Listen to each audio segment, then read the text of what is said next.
ಮಧ್ಯಪ್ರಾಚ್ಯದಲ್ಲಿ ನಡೀತಾ ಇರುವ ಯುದ್ಧ 39ನೇ ದಿನಕ್ಕೆ ಕಾಲಿಟ್ಟಿದೆ. ಇಸ್ರೇಲ್ ಮತ್ತು ಅಮೆರಿಕ ದಾಳಿಯಿಂದ ಹೆಣಗಳ ರಾಶಿ ಬೀಳ್ತಾ ಇದೆ. ಅಮೆರಿಕ ಅಧ್ಯಕ್ಷ ಡೊನಾಲ್ಡ್ ಟ್ರಂಪ್ ಇರಾನ್ಗೆ ಡೆಡ್ಲೈನ್ ಮೇಲೆ ಡೆಡ್ಲೈನ್ ಕೊಡ್ತಾನೆ ಇದ್ದಾರೆ. ಆದರೆ ಇರಾನ್ ಮಾತ್ರ ಯಾವುದಕ್ಕೂ ಬಗ್ತಾ ಇಲ್ಲ. ಇದೀಗ 24 ಗಂಟೆಗಳ ಡೆಡ್ಲೈನ್ ಕೊಟ್ಟಿರೋ ಟ್ರಂಪ್ ಹರ್ಮುಜ್ ಜಲಸಂಧಿಯನ್ನ ಮುಕ್ತ ಮಾಡದೇ ಇದ್ರೆ ಭೀಕರ ದಾಳಿ ಮಾಡೋ ಎಚ್ಚರಿಕೆ ಕೊಟ್ಟಿದ್ದಾರೆ. ಇವತ್ತು ರಾತ್ರಿ 8 ಗಂಟೆ ತನಕ ಡೆಡ್ಲೈನ್ ಎಂದಿದ್ದು, ಆ ಬಳಿಕ ಬೃಹತ್ ಸೇತುವೆಗಳು, ವಿದ್ಯುತ್ ಸ್ಥಾವರಗಳನ್ನು ಗುರಿಯಾಗಿಸಿ ದಾಳಿ ಮಾಡ್ತೀವಿ ಅಂತ ಇರಾನ್ಗೆ ಎಚ್ಚರಿಕೆ ಕೊಟ್ಟಿದ್ದಾರೆ.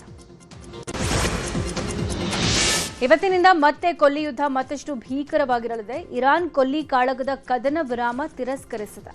ಶಾಂತಿ ಮತ್ತು ಮಾತುಕತೆಯೂ ಇಲ್ಲ, ಕದನ ವಿರಾಮನೂ ಇಲ್ಲ. ಅವರೇ ಯುದ್ಧ ನಿಲ್ಲಿಸಬೇಕು ಅಂತ ಬ್ರೋಕರ್ ಪಾಕಿಸ್ತಾನ ಮೂಲಕ ಅಮೆರಿಕಾಗೆ ಇರಾನ್ ಖಡಕ್ ಸಂದೇಶ ರವಾನಿಸಿದೆ. ಇರಾನ್, ಲೆಬನಾನ್, ಗಾಜಾ ಮೇಲೆ ದಾಳಿ ನಿಲ್ಲಬೇಕು. ಅಮೆರಿಕ, ಇಸ್ರೇಲ್ ಶಾಶ್ವತವಾಗಿ ಹೊರಗೆ ಹೋಗಬೇಕು. ಕೊಲ್ಲಿ ದೇಶಗಳಲ್ಲಿರೋ ಸೇನಾ ನೆಲೆ ವಾಪಸ್ ಹೋಗಬೇಕು.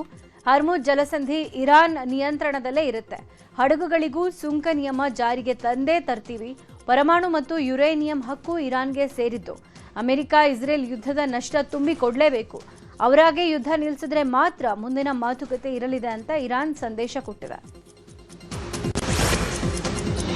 ಇರಾನ್ ಕದನ ವಿರಾಮ ತಿರಸ್ಕರಿಸಿದ್ರು. ಅಮೆರಿಕ ಅಧ್ಯಕ್ಷ ಡೊನಾಲ್ಡ್ ಟ್ರಂಪ್ ಜಾಣ ನಡೆ ಇಟ್ಟಿದ್ದಾರೆ. ನಾವು ಯುದ್ಧ ನಿಲ್ಲಿಸಲ್ಲ, ಆದರೆ ಮಾತುಕತೆ ಆಗ್ತಾ ಇದೆ. ಮಹತ್ವದ ಪ್ರಸ್ತಾವನೆ ಮಂಡಿಸಿದೀವಿ. ಮಾತುಕತೆ ಇನ್ನೂ ಮುಗ್ದಿಲ್ಲ, ಏನಾಗುತ್ತೋ ನೋಡೋಣ ಅಂತ ಅಮೆರಿಕದ ಈಸ್ಟರ್ ಕಾರ್ಯಕ್ರಮದಲ್ಲಿ ಡೊನಾಲ್ಡ್ ಟ್ರಂಪ್ ವಾರ್ನಿಂಗ್ ಕೊಟ್ಟಿದ್ದಾರೆ.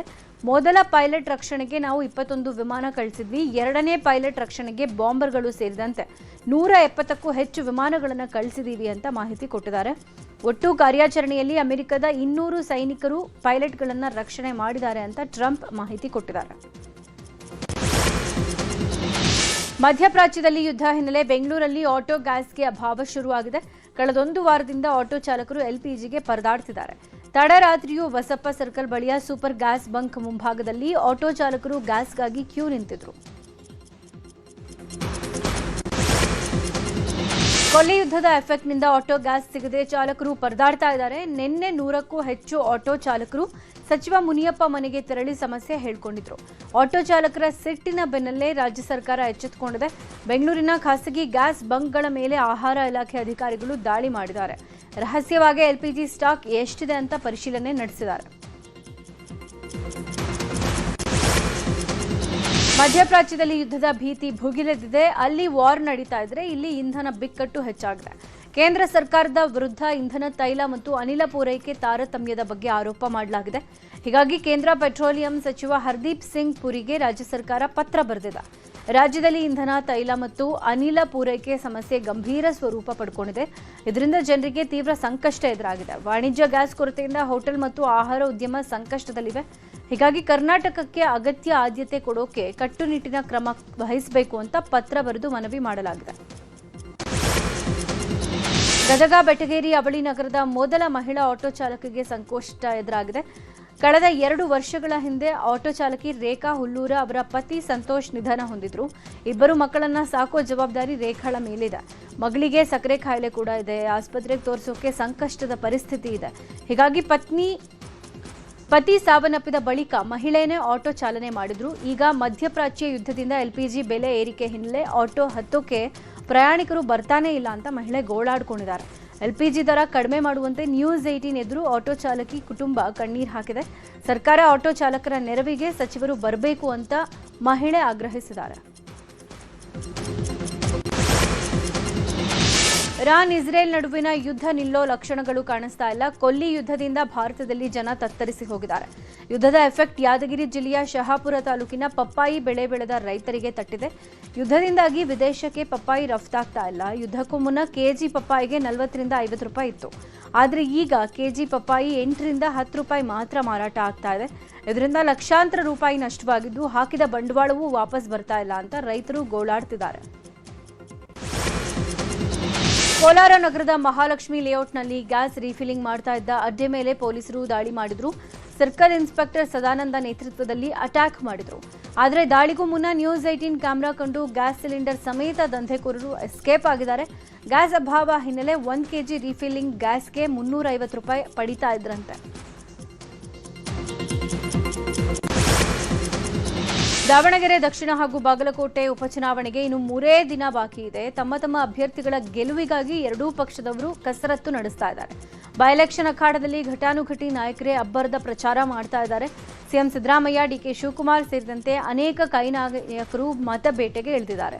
ಇತ್ತ ಮಾಜಿ ಸಿಎಂ ಯಡಿಯೂರಪ್ಪ, ಕೇಂದ್ರ ಸಚಿವ ಕುಮಾರಸ್ವಾಮಿ, ಬಿಜೆಪಿ ರಾಜ್ಯಾಧ್ಯಕ್ಷ ಬಿವೈ ವಿಜಯೇಂದ್ರ ತಮ್ಮ ಅಭ್ಯರ್ಥಿ ಗೆಲುವಿಗಾಗಿ ಮತದಾರರನ್ನ ಸೆಳೀತಾ ಇದ್ದಾರೆ. ಇವತ್ತು ಒಂದೇ ದಿನ ಬಹಿರಂಗ ಪ್ರಚಾರಕ್ಕೆ ಅವಕಾಶ ಇರೋದು. ಕೈ ಕಮಲಕಲಿಗಳು ಅಬ್ಬರದ ಪ್ರಚಾರಕ್ಕೆ ಸಜ್ಜಾಗಿದ್ದಾರೆ. ರೋಡ್ ಶೋಗಳ ಮೂಲಕ ಮತದಾರರನ್ನ ಮನವೊಲಿಸೋಕೆ ಮುಂದಾಗಿದ್ದಾರೆ. ಬಾಗಲಕೋಟೆಯಲ್ಲಿ ಉಪಚುನಾವಣೆ ಅಖಾಡ ರಂಗೇರಿದೆ. ಕಾಂಗ್ರೆಸ್ ನಾಯಕರು ಭರ್ಜರಿ ರೋಡ್ ಶೋ ಮಾಡಿದ್ರು. ಕೈ ಅಭ್ಯರ್ಥಿ ಉಮೇಶ್ ಮೇಟಿ ಪರ ಮತಯಾಚನೆ ಮಾಡಿದ್ದು, ಸಚಿವ ಜಮೀರ್ ಅಹಮದ್, ಮಾಜಿ ಸಚಿವ ಸರ್ನಾಯಕ್ ಶಕ್ತಿ ಪ್ರದರ್ಶನ ಮಾಡಿದ್ದಾರೆ. ಇನ್ನು ಬಸವೇಶ್ವರ ಸರ್ಕಲ್ನಲ್ಲಿ ನಡೆದ ಬಹಿರಂಗ ಸಮಾವೇಶದಲ್ಲಿ ಸಿಎಂ ಸಿದ್ದರಾಮಯ್ಯ ಭಾಗಿಯಾಗಿದ್ದು, ಚುನಾವಣಾ ಪ್ರಚಾರದ ನಡುವೆಯೂ ಬಿಜೆಪಿ ವಿರುದ್ಧ ಸಿದ್ದರಾಮಯ್ಯ ವಾಗ್ದಾಳಿ ನಡೆಸಿದ್ದಾರೆ. ಬಿಜೆಪಿ ಕರ್ನಾಟಕದಲ್ಲಿ 9 ವರ್ಷ ಅಧಿಕಾರದಲ್ಲಿದ್ರು, ನಾವು ಕೆಲಸ ಮಾಡಿರೋದನ್ನ ಹೇಳಿ ವೋಟ್ ಕೇಳ್ತೀವಿ. ಆದರೆ ಬಿಜೆಪಿ ಅವರಿಗೆ ನನ್ನನ್ನ ಟೀಕೆ ಮಾಡೋದೇ ಕೆಲಸ ಆಗ್ಬಿಟ್ಟಿದೆ. ನಾನು ಬಡವರ ಪರ ಕೆಲಸ ಮಾಡ್ತಾ ಇದ್ದೀನಿ ಅಂತ ಗುಡುಗಿದ್ದಾರೆ.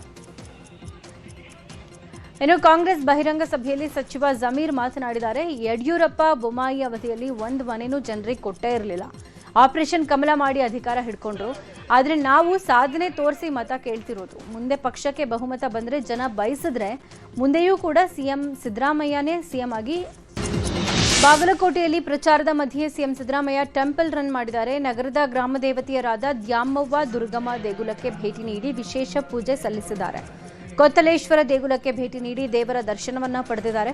ಈ ವೇಳೆ ದೇಗುಲದ ಅರ್ಚಕರು ಸಿಎಂ ಸಿದ್ದರಾಮಯ್ಯರ ಹಣೆಗೆ ಕುಂಕುಮ ಹಚ್ಚಿ, ಶಾಲು ಹೊದಿಸಿ, ಹಾರ ಹಾಕಿ ಸನ್ಮಾನ ಮಾಡಿದ್ರು. ಸಿಎಂಗೆ ಸಚಿವ ಆರ್ಬಿ ತಿಮ್ಮಾಪುರ, ಕೈ ಅಭ್ಯರ್ಥಿ ಉಮೇಶ್ ಮೇಟಿ ಸೇರಿದಂತೆ ನಾಯಕರು ಸಾಥ್ ಕೊಟ್ಟಿದ್ರು. ಕ್ಷಣಕ್ಕೂ ದಾವಣಗೆರೆ ದಕ್ಷಿಣ ಕ್ಷೇತ್ರದ ಉಪಚುನಾವಣೆಯ ಕಾವು ಜೋರಾಗ್ತಾ ಇದೆ. ಬಹಿರಂಗ ಪ್ರಚಾರಕ್ಕೆ ಇವತ್ತೊಂದೇ ದಿನ ಬಾಕಿ ಇರೋದು. ಕೈ ನಾಯಕರು ತಮ್ಮ ಅಭ್ಯರ್ಥಿ ಪರ ಭರ್ಜರಿ ಪ್ರಚಾರ ಮಾಡ್ತಾ ಇದ್ದಾರೆ. ನಿನ್ನೆ ಸಿಎಂ ಸಿದ್ದರಾಮಯ್ಯ ಮತಬೇಟೆ ನಡೆಸಿದ್ರು. ಇವತ್ತು ಡಿಸಿಎಂ ಡಿಕೆ ಶಿವಕುಮಾರ್ ಭೇಟಿ ಕೊಡಲಿದ್ದು, ಕಾಂಗ್ರೆಸ್ ಅಭ್ಯರ್ಥಿ ಸಮರ್ಥ್ ಶಾಮನೂರು ಪರ ಮತ ಸಂಚಾರ ಮಾಡಲಿದ್ದಾರೆ. ನಗರ ದೇವತೆ ದುರ್ಗಾಂಬಿಕಾ ದೇವಿ ದೇವಸ್ಥಾನದಿಂದ ರೋಡ್ ಶೋ ಮಾಡಿ ನಂತರ ಎಸ್ಎಸ್ಎಂ ನಗರ ಬಳಿ ಸ್ಟೇಡಿಯಂನಲ್ಲಿ ಬಹಿರಂಗ ಸಭೆ ನಡೆಸಲಿದ್ದಾರೆ. ಬಿಜೆಪಿಯಲ್ಲಿ ನಾಯಕತ್ವದ ಅಸಮಾಧಾನ ಹೊಗೆ ಆಡ್ತಾ ಇದೆ. ಇಂಥ ಹೊತ್ತಲ್ಲೇ ಬೈ ಎಲೆಕ್ಷನ್ ನಲ್ಲಿ ಒಗ್ಗಟ್ಟು ಪ್ರದರ್ಶನ ಮಾಡ್ತಾ ಇದ್ದಾರೆ. ಮುಂಬರುವ ಸಾರ್ವತ್ರಿಕ ಚುನಾವಣೆ ಹಾಗೂ ವರಿಷ್ಠರ ಗಮನಿಸೋ ಕಾರಣ ಅಸಮಾಧಾನ, ಪ್ರತಿಷ್ಠೆ ಬಿಟ್ಟು ಉಪಚುನಾವಣೆ ಪ್ರಚಾರದಲ್ಲಿ ತೊಡಗಿಕೊಳ್ಳಲಾಗಿದೆ. ಕಳೆದ ವಿಧಾನಸಭೆ ಚುನಾವಣೆ ಬಳಿಕ ಮೊದಲ ಬಾರಿಗೆ ಓಡಾಟ ಮಾಡ್ತಾ ಇದ್ದು, ಬಾಗಲಕೋಟೆ, ದಾವಣಗೆರೆ ದಕ್ಷಿಣದಲ್ಲಿ ಬಿಜೆಪಿ ಅಭ್ಯರ್ಥಿಯನ್ನ ಗೆಲ್ಲಿಸೋಕೆ ಭಾರೀ ಕಸರತ್ತು ನಡೆಸ್ತಾ ಇದ್ದಾರೆ.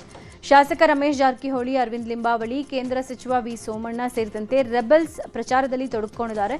2 ಕ್ಷೇತ್ರಗಳಲ್ಲಿ ಗೆದ್ರೆ ವಿಜೇಂದ್ರ ನಾಯಕತ್ವ ಮೇಲುಗೈ ಆಗುತ್ತೆ ಅಂತ ಮೊದಲು ಅಂತರ ಕಾಯ್ಕೊಂಡಿದ್ರು. ಆದ್ರೀಗ ಮುಂಬರುವ ಚುನಾವಣೆಯ ಕಾರಣ ಅನಿವಾರ್ಯವಾಗಿ ಬೈ ಎಲೆಕ್ಷನ್ ಅಲ್ಲಿ ಓಡಾಡುವಂತಾಗಿದೆ.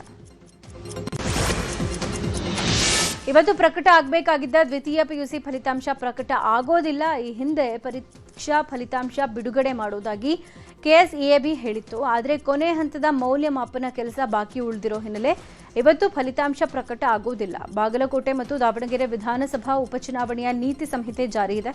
ಶಿಕ್ಷಣ ಸಚಿವ ಮಧು ಬಂಗಾರಪ್ಪ ಉಪಸ್ಥಿತಿಯಲ್ಲೇ ಫಲಿತಾಂಶ ಪ್ರಕಟಿಸೋಕೆ ಅನುಮತಿ ಸಿಕ್ಕಿಲ್ಲ.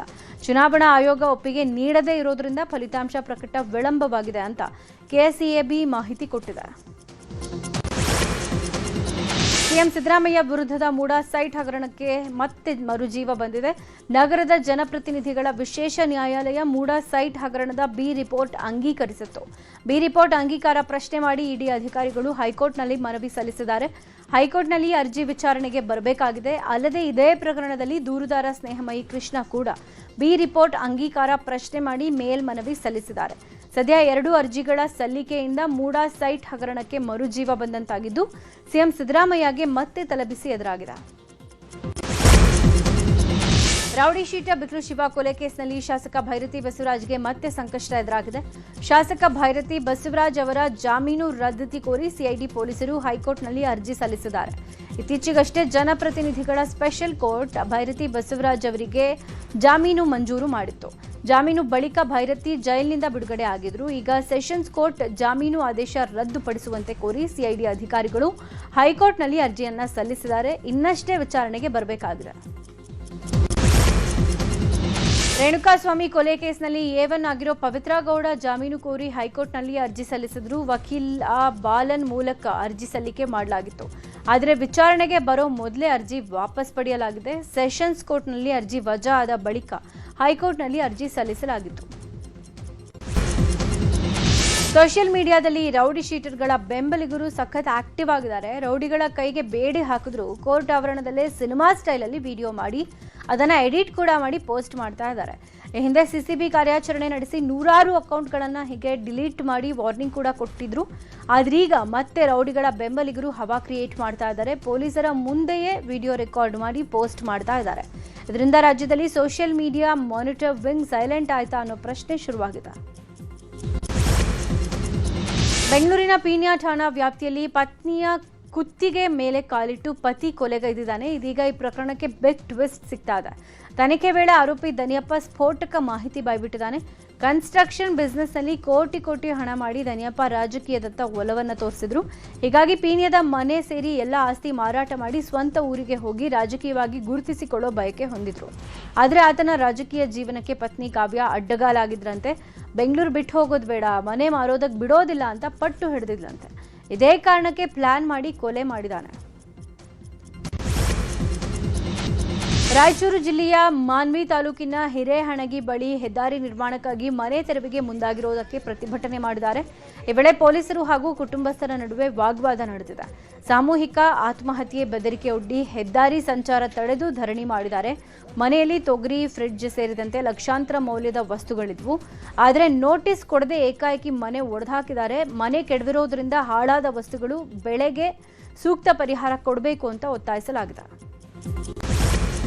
ಕೋಲ್ಕತ್ತಾದ ಈಡನ್ ಗಾರ್ಡನ್ಸ್ನಲ್ಲಿ ನಡೀಬೇಕಾಗಿದ್ದ ಕೋಲ್ಕತ್ತಾ ನೈಟ್ ರೈಡರ್ಸ್ ಹಾಗೂ ಪಂಜಾಬ್ ಕಿಂಗ್ಸ್ ನಡುವಿನ ಪಂದ್ಯ ಮಳೆಯಿಂದ ರದ್ದಾಗಿದೆ. ಹೀಗಾಗಿ ಉಭಯ ತಂಡಗಳಿಗೆ ತಲಾ ಒಂದೊಂದು ಅಂಕ ಸಿಕ್ಕಿದೆ. ಟಾಸ್ ಗೆದ್ದು ಬ್ಯಾಟಿಂಗ್ ಆಯ್ಕೊಂಡ ಕೋಲ್ಕತ್ತಾಗೆ ಉತ್ತಮ ಆರಂಭವೇನೂ ಸಿಕ್ಕಿರಲಿಲ್ಲ. ಆರಂಭಿಕರು ಬಹುಬೇಗನೆ ವಿಕೆಟ್ ಒಪ್ಪಿಸಿದ್ರು. ಪಂದ್ಯದ 4ನೇ ಓವರ್ಗಾಗಲೇ ಮಳೆ ಸುರಿಯಲಾರಂಭಿಸಿರೋದ್ರಿಂದ ಮ್ಯಾಚ್ ಸ್ಥಗಿತ ಮಾಡಲಾಗಿದೆ. ಇವತ್ತು ನಡೆಯುವ IPL 13ನೇ ಪಂದ್ಯದಲ್ಲಿ ರಾಜಸ್ಥಾನ್ ರಾಯಲ್ಸ್ ತಂಡ ಮುಂಬೈ ಇಂಡಿಯನ್ಸ್ ತಂಡವನ್ನು ಎದುರಿಸಲಿದೆ. ಗುವಾಹಟಿಯ SS ಕ್ರೀಡಾಂಗಣದಲ್ಲಿ ಪಂದ್ಯ ನಡೆಯಲಿದೆ. ಈಗಾಗಲೇ 2 ಪಂದ್ಯಗಳಲ್ಲಿ ಗೆದ್ದು ಬೀಗಿರುವ ರಾಜಸ್ಥಾನ್ ತಂಡ ಹ್ಯಾಟ್ರಿಕ್ ಗೆಲುವಿನ ನಿರೀಕ್ಷೆಯಲ್ಲಿದೆ. ಇನ್ನೊಂದು ಕಡೆ 2 ಪಂದ್ಯದಲ್ಲಿ 1 ಪಂದ್ಯ ಸೋತಿರುವ ಮುಂಬೈ ತಂಡ ಗೆಲುವಿನ ಲಯಕ್ಕೆ ಮರಳೋ ವಿಶ್ವಾಸದಲ್ಲಿದೆ.